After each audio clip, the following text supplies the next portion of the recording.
PUSHLiving.com presents the Wheelchair Accessible Lifestyle Podcast, pushing the boundaries of disability-inclusive design, travel, and lifestyle. Here, you'll find stories of triumph, courage, and clarity.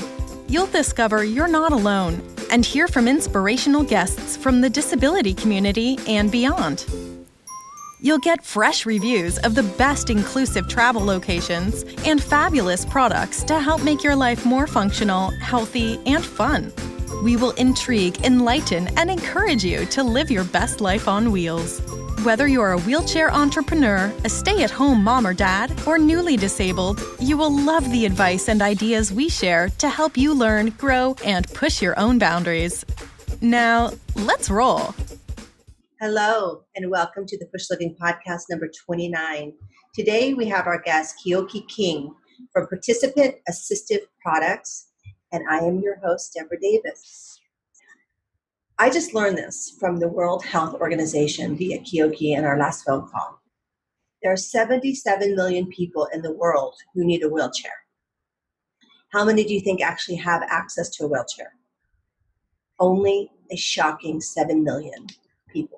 So that means that 70 million people around the world do not have access to wheelchairs. What do? That means that millions of kids are missing school and developing potentially fatal deformities because they don't have the wheelchair. They have to be carried until they're too old to be carried, or their parents are too elderly to carry them anymore. You can imagine what that would feel like if you've ever had your wheelchair broken, a flat tire, even for a moment. Imagine for your whole life. But according to our next guest, this is totally unnecessary, and he has set about to change this. And this is why we are so honored to have him here today.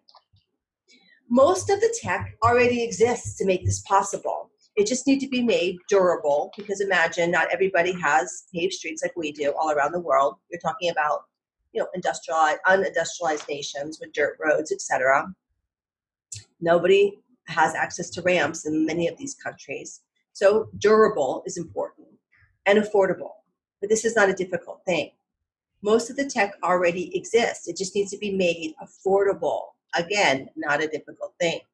So it is not necessary, according to Keoke, and we're going to talk about this again, about making everything revolving around the word disability about charity. He doesn't have to be a nonprofit to make this work. We can actually sustain a viable business in a for-profit sector. But the problem is that the big national players in wheelchairs are making money, and a lot of it, because they're corporations, and their goal is to make money, right? So that's why so many people still have no access to wheelchairs, even in our own country, which is the United States, which is where we're actually podcasting from today. So what's the middle ground between a nonprofit and a for-profit that can make these wheelchairs available? It's what he calls a democratized system. And he's going to talk a little bit more about how that actually looks with his corporation out of California. So a Participant Assistive Products is just about to make this a reality. So welcome, Keoke, to the PUSHLiving Podcast. Thank you, Deborah. Thank you for being here. That was a really nice introduction. Thank you so much. I appreciate you learning about our work. I'm fascinated by your work, I must say, and completely inspired by it, which is, not easy to do in our world anymore, I hate to say. But let's talk about what you mean. What does it mean to democratize the wheelchair industry? Sure.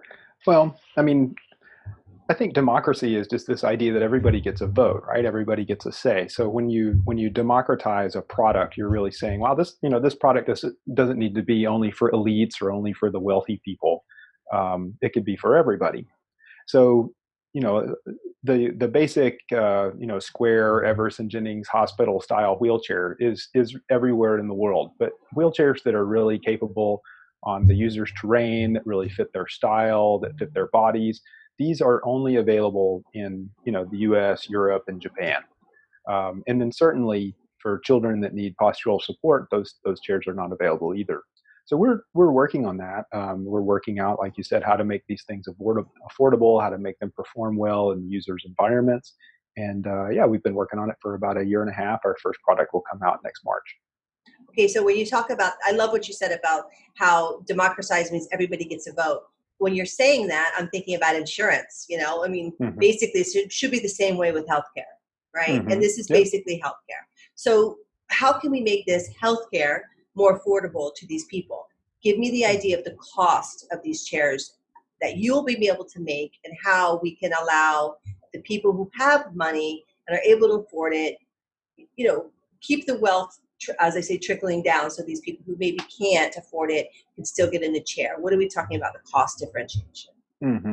Sure. So, you can go to Walmart. You can buy a standard chair for $150. So then you can imagine that, even if those metal tubes were bent a little bit differently, it wouldn't cost that much more. If you've got a little bit nicer seat, it costs a little bit more. So, all together, we're able to make a postural support, tilt-in-space pediatric chair, and sell it to an NGO or a lower income government for around $300 or $350. And then, after we bring it to the USA and we, pay some FDA and some importing and this kind of things, it's going to be more like $800. But still, that's, quite a lot less, like less than half of what the mainstream market's offering.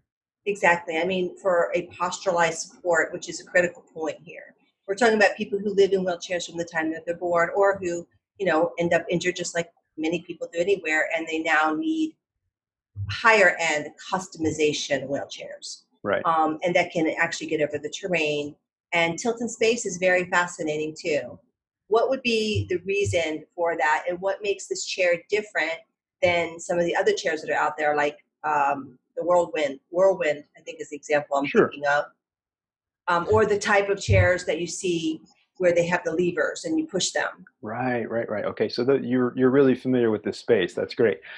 So the Whirlwind product is called the Rough Rider, and actually I just saw one this morning. I visited a man who goes back and forth to Egypt all the time, and he's trying to help get better rehabilitation set up over there, and he uses a Rough Rider when he travels. So that chair is super durable. I mean, you can easily take that chair or our chair on the plane. So it's super rugged for travel. It's got really wide tires, and so it does well on soft surfaces like the sand that they have in Egypt.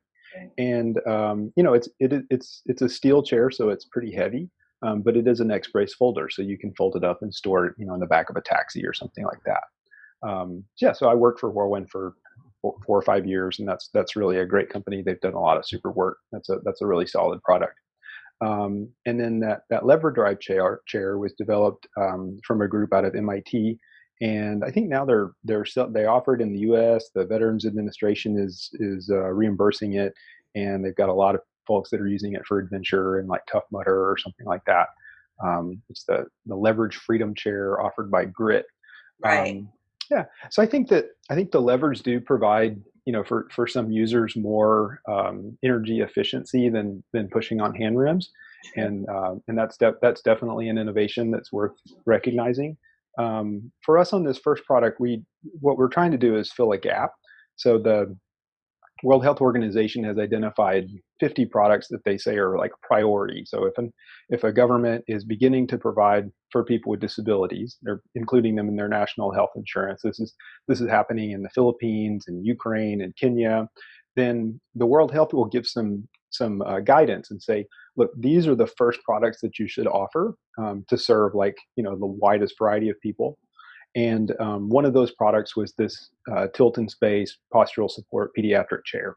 So there were no good affordable versions of this product. So we know, wow, we can do that. Let's develop that product. So that's the first product that we'll do, and we'll do others in the future. Excellent. So tell me about why the tilt-in-space is different. Sure. So what are we talking about tilt-in-space? Well, I think everybody understands this. You sit in your office chair all day, and by the end of the day, you just want to lean back.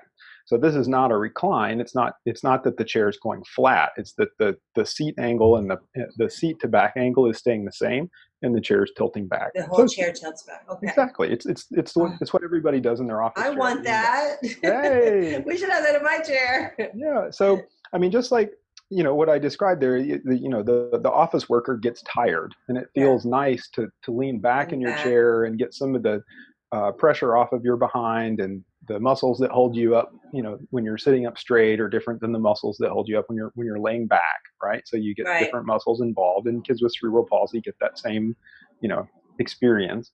And then it's also really helpful for people that aren't able to hold their head up. If you can lean back a little bit, then gravity will kind of, put your head into your headrest, and you're able to, maintain your eye line for better, social engagement or, whatever you're doing. So this tilt in space feature is really important for health and for socialization and just for comfort. I love it. And it's funny because I was talking to a orthopedic specialist recently, and he was telling me that it's really good to change your positioning. Just kind of get yourself, like, in other words, if you have a chair that's custom made for you and you're sitting the same way, and then you get a new chair, obviously, you get sore, you're uncomfortable in the new chair, you feel a little, you're using different muscles, just like you just said, but that's good that you should do that. Change out your positioning every once in a while so that you get, to use different muscles. So what a wonderful thought that you're doing that for these kids. Thanks. And also, it's everybody's dream come true just to go to the movie theater or an outdoor festival or whatever and just be able to tilt back and get some sun, Mm-hmm.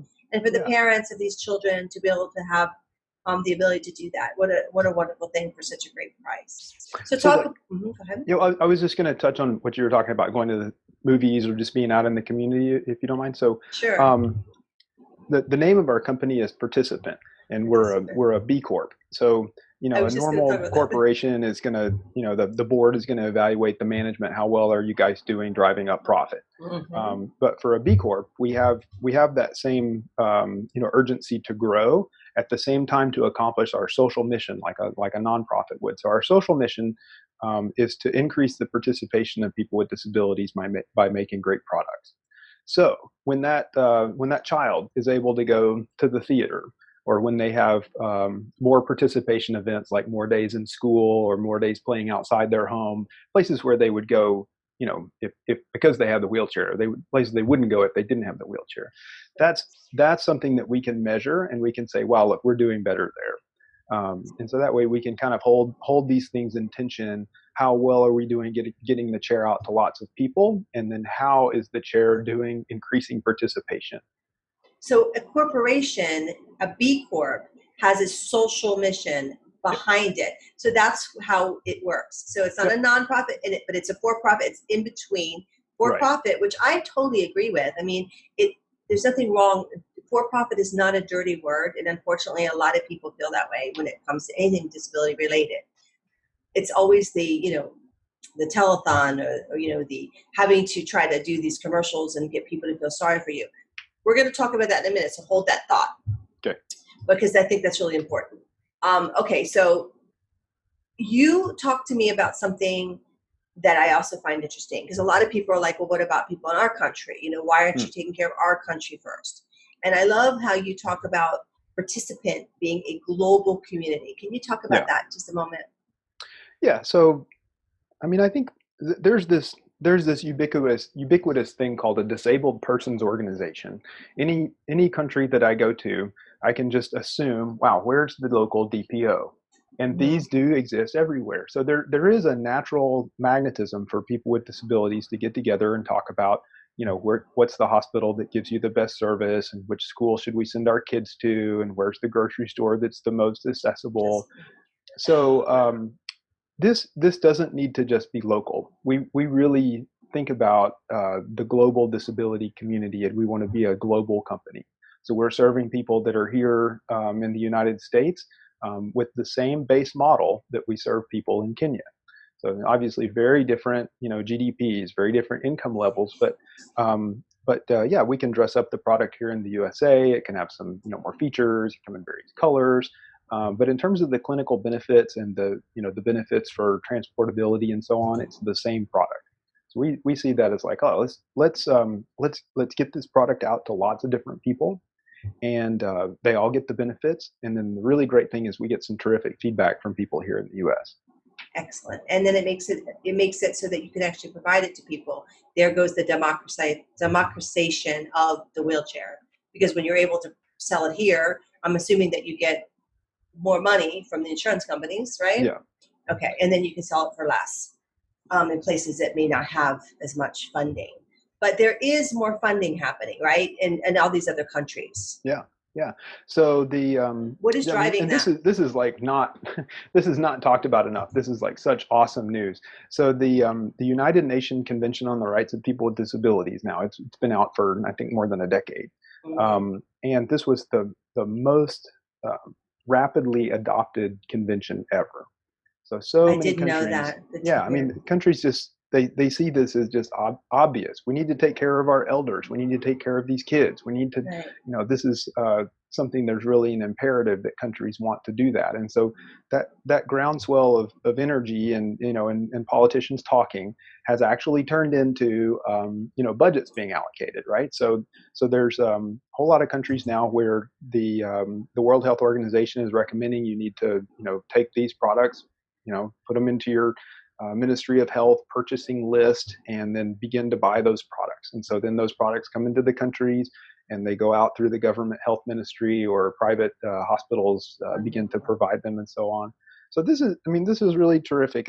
Assistive technology and assistive products for a long time have been something that were really just for wealthy countries, and now we're seeing lots of other countries pick those up. And for us, this is great news because we get to serve a lot more people, and it's also creates a business opportunity. We can make a viable business out of serving this really large volume of people. Absolutely. So tell me about how it feels for these people. I mean, because I know you're doing trials now, right? Mm-hmm. How does it feel when a parent of a child receives a chair like this? What is the feedback that you're getting? Well, I think that we have to.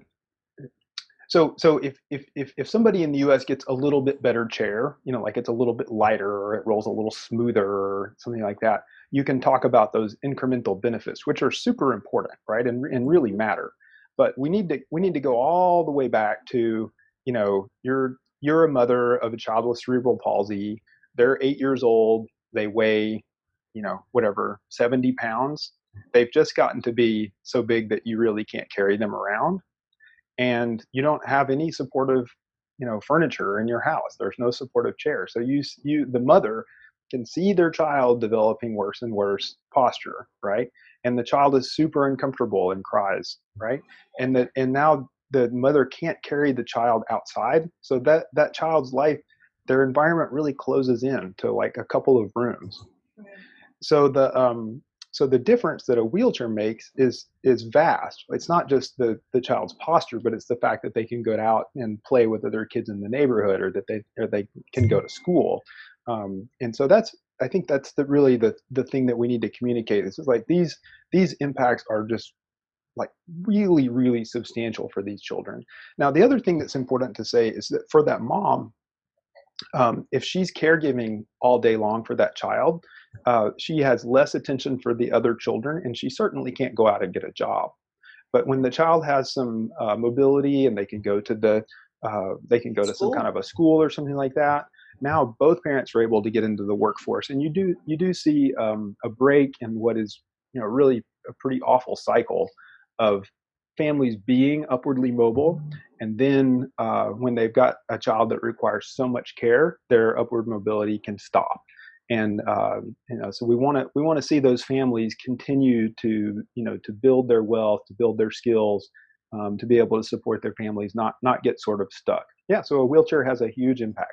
And then I was just thinking about, of course, not only does it have an impact on the family and their socioeconomic, capabilities, but the child now has an ability to go to school and to become something and contribute back to society. Yeah. And imagine the stories that are going to be told from these children that you help as they grow up, and they are, becoming incredible speakers or writers or physicians or scientists, and doing breakthrough things. And we're obviously, the mission of PUSHLiving has always been to elevate disability, and we say that in a global way as well. We're a global company, and we always figure that if we can show the way, other people can see that look at what can happen when you're included. And that includes in stock images and marketing, and people in Kenya or Buenos Aires will see ads with kids in them with disabilities. Like Target is now becoming, starting to do that. And a lot of companies are starting to do that. We just did an article about that recently. So I just love the fact that, this is having an impact and you're able to create something that can further that. And then, hopefully those kids will be able to take that inspiration that those of us that can give it to them and just go forward and become their fullest potential, right? Yeah. I love your mission there. So quiz, what percentage of the world has a disability? Do you have an idea? I always heard 10% for some reason. So it's pushing closer to 15 now. Oh, wow. And by 2040 it'll be 20. So the big issue there is aging and accidents. So you have chronic disease like diabetes is on the rise. You've got people living longer and longer. So even though some diseases like polio are going away, thank God. Mm-hmm. But on the other hand, you've got a lot of older people who become differently abled, right? Right. So for somebody that's trying to do some marketing, like it just becomes like a really silly thing. Hey, let's do our marketing campaign and we're not going to represent 20% of the possible customer base. Like that's just ridiculous. Like, why do you want to alienate those with all of these people that this 20% can't identify with? Exactly. So that's just a really important thing for people that are in healthcare, for people that are in civil service. That we all kind of understand.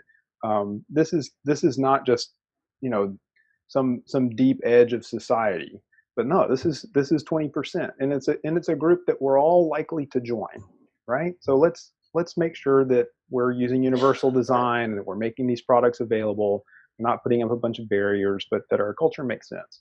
Well, when you add another, if only 7 million people have wheelchairs and 70 more million need them, and you start providing these wheelchairs, and, we've always said, like, just show up. And now all these people are in the community and they need ramps and they want to go to the restaurants. They want to start buying products from you. And their parents want to take their kids in the Philippines to the restaurants or to the stores or to the beach or to the parks.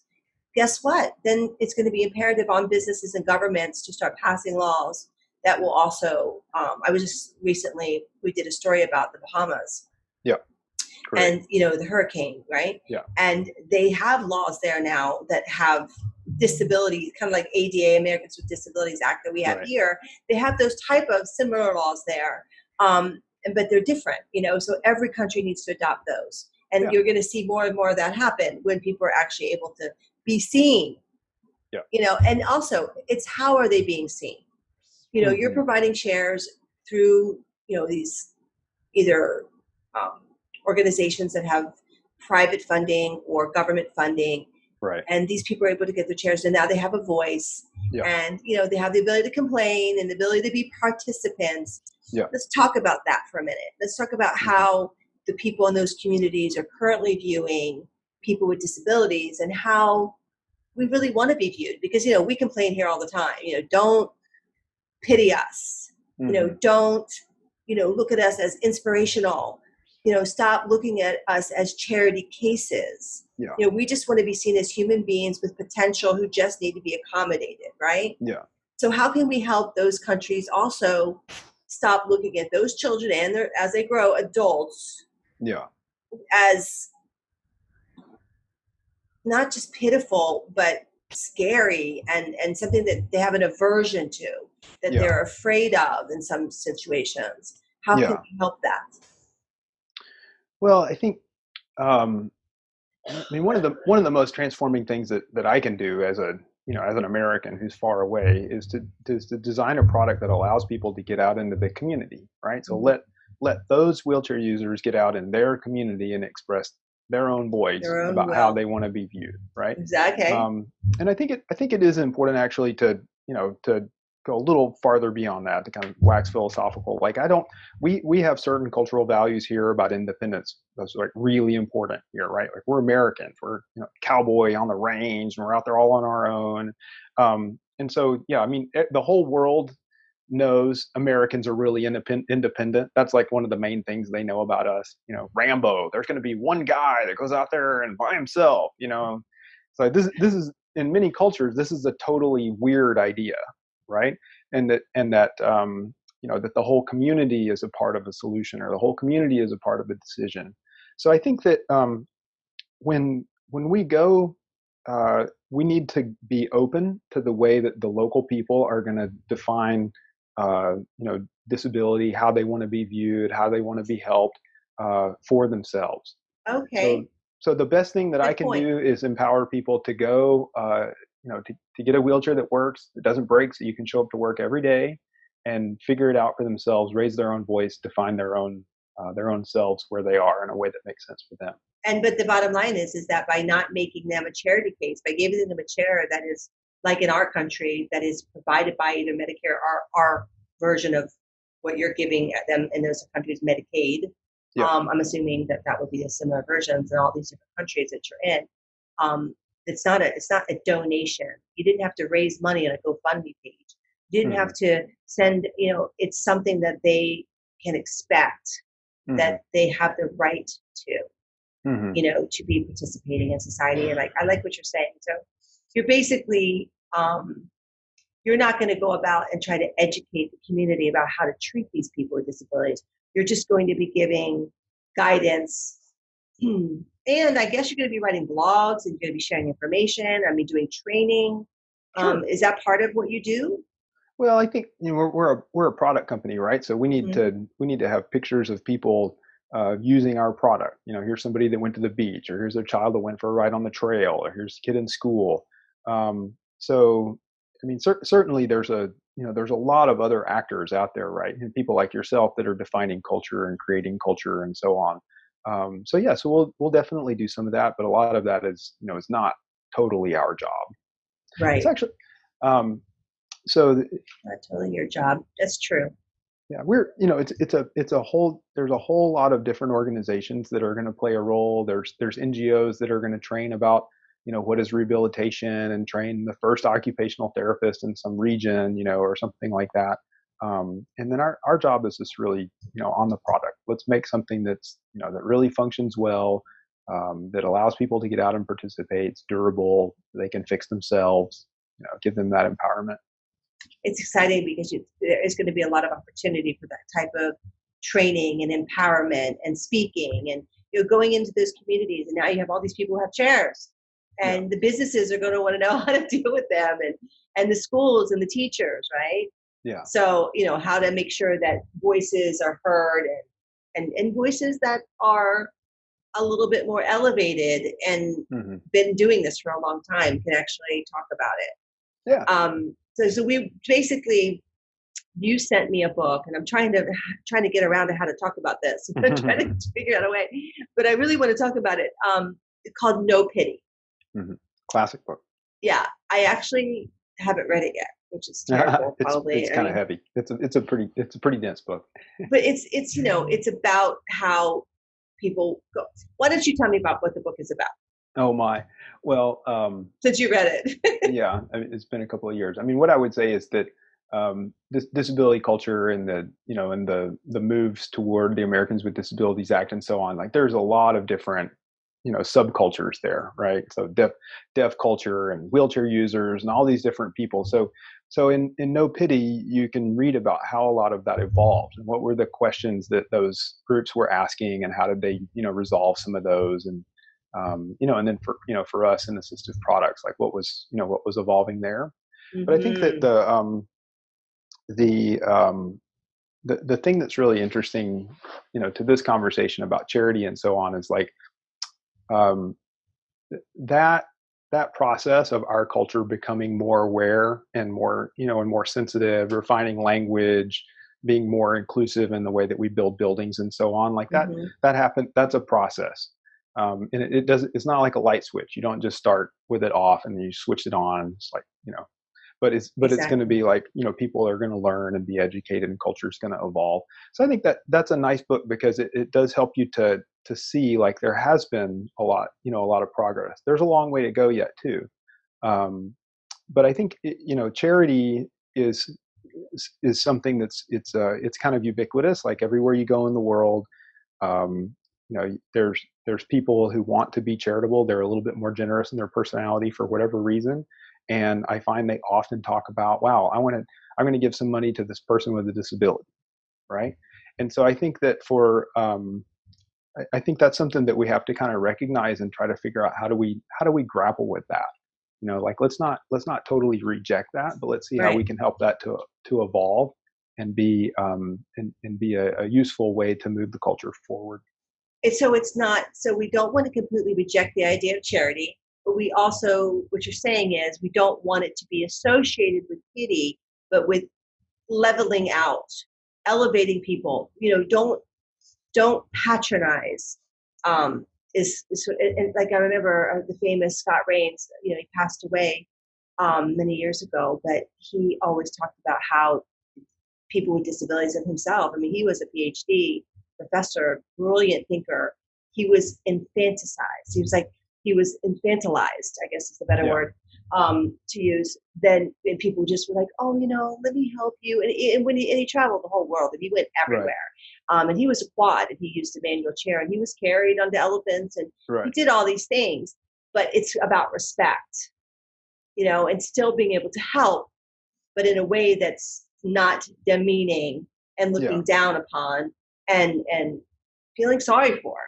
Yeah. I want you to help me. I want you to open the door sometimes. It's true. I'm in a wheelchair, in case you don't know.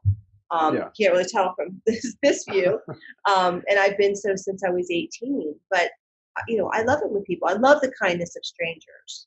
But I don't like it when people are like, treat me like I'm not at their level and I can't relate to them as another human being. Like they literally tell me, I feel so bad for you. I mean, this happened when I was 18. I don't want to tell you my age, but I don't want you to feel bad for me. I want you to talk to me and open the door and help me if I get stuck or whatever, but don't pity me. So that would be nice if, that kind of cultural awareness, we don't even have it here. But if not yet, we're not completely woke, so to speak. But if we could somehow translate that and get that to be something that in these new countries where all these kids and these adults are now getting these chairs, thanks to great companies like yours, that message can also be there. Because you're never really going to become your full potential. I know I'm going on a rant, but you're never going to be your full potential. You're never going to be able to be your full potential if nobody expects you to be anything but a charity case. That's the bottom line. So if we want these kids to be scientists and we want them to be fully participant in society and have the right to complain and say what they need and don't feel like they just have to appreciate everything that's given to them, then we really need to go that next step and make it equality important and equality of voices and equality of respect. Because you know what? I have a disability that's physical, but I can tell you, and I may not be able to make the bed and do some things that a lot of other people do, but I can make phone calls and I can participate and I can do things that you can't. Yeah. Right? Yeah.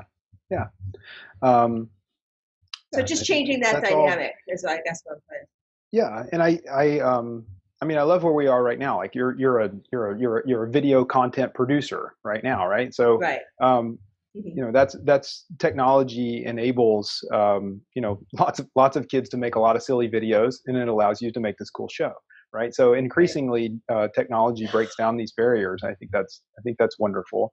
But yeah, to your conversation about charity, I think a lot of it is about agency and choice. It's like the difference between somebody walking up and kind of like pushing your chair all of a sudden, like I was fine, stop touching me, versus, hey, do you want to push?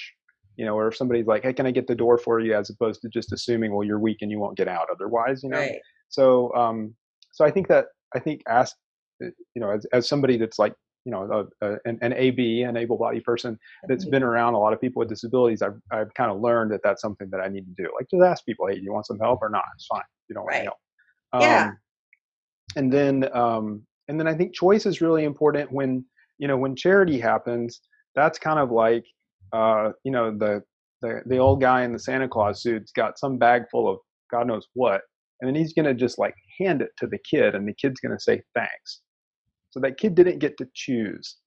And so that's a really important element for this whole conversation about assistive products, right? Because Right. as long as it's a charity organization or the president's wife, which is really common in lower income countries, the president's wife will be in charge of everything related to disability. And Really? so that's when it's kind of like something nice that we're doing for all these people, and they're just expected to be grateful. The manufacturers don't get pushed to make the products better, and the people don't get to choose product A and product B because B is better for my environment or it's more durable or whatever. So that's there's lots of issues with charity, but for us as product developers and as manufacturers, we want users to have choice, because then we can see what did they choose to spend their voucher on, or their or whatever it was that they allowed them to pay for the thing.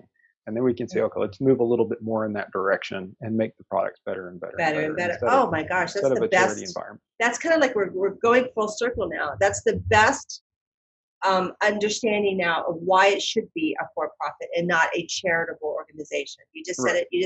That nailed it in a beautiful, succinct way. And I'm going to quote that in our podcast notes. So anybody who's watching right now or who's listening, you can also read about what Keoke is saying today in our statistics. We'll have links to his program. And tell me a little bit about how you're going to make this happen now, because we do have a little bit more time before we wrap up. How can people help you, and how can we participate in making this a reality? Oh, thank you so much. So so we're a startup, and we're raising our startup capital.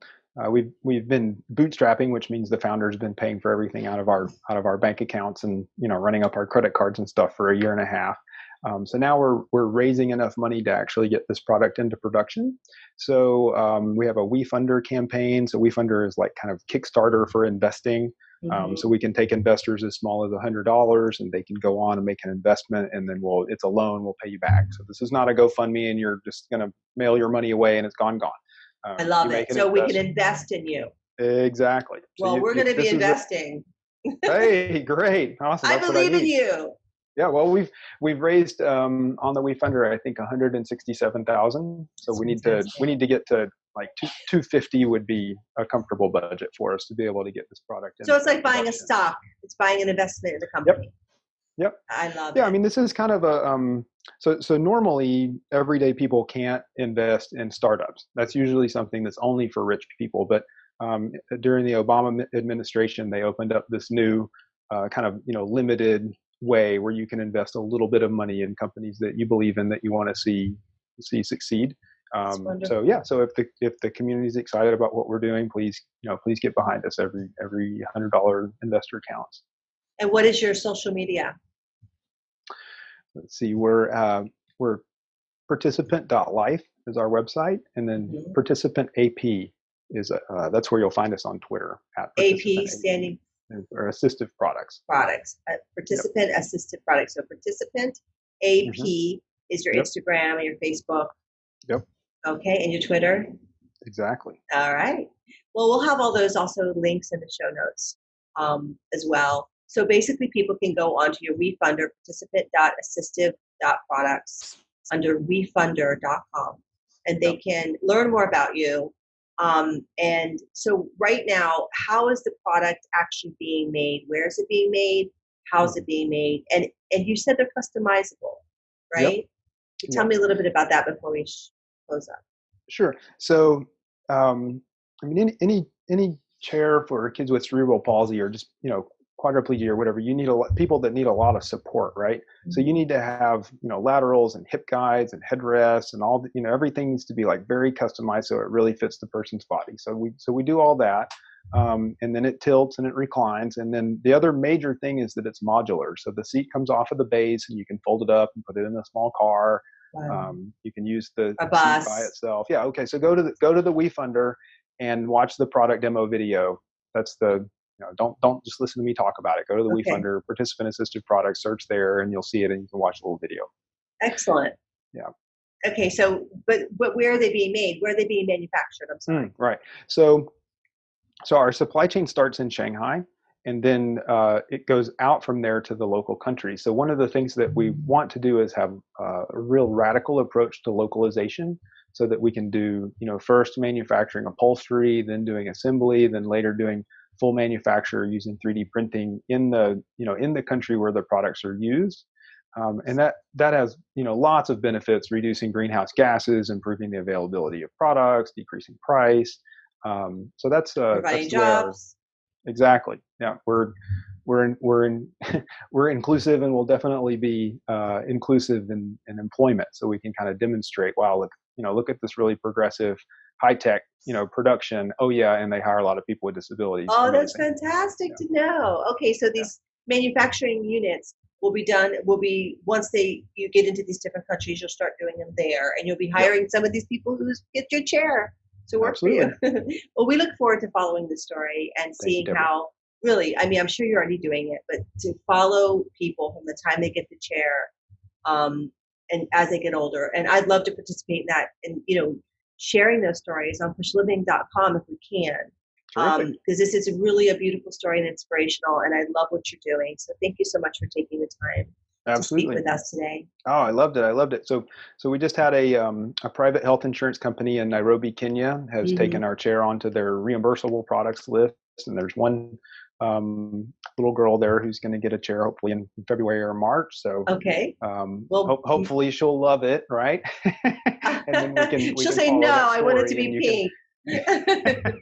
I saw Courtney on PUSHLiving. So yeah, I think we'll have a lot of really cool stories of people participating. Well, you get them to sign that photo release, and we'll be sharing their pictures because it is inspirational. Anything we can do to help, please let us know. And if there's anything that our audience can do, always ask.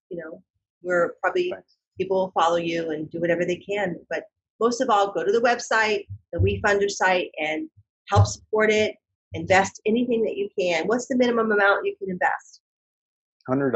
$100. Okay, that's a good investment for Christmas, and you could do it in the name of people if you want for the holidays. That's a good idea as well. So we'll add that actually to our gift giving list this year. How's that? Okay. That's great. Well, thank you again. It's a pleasure to meet you, and we look forward to following your progress. Okay. Thank you for joining us. Bye.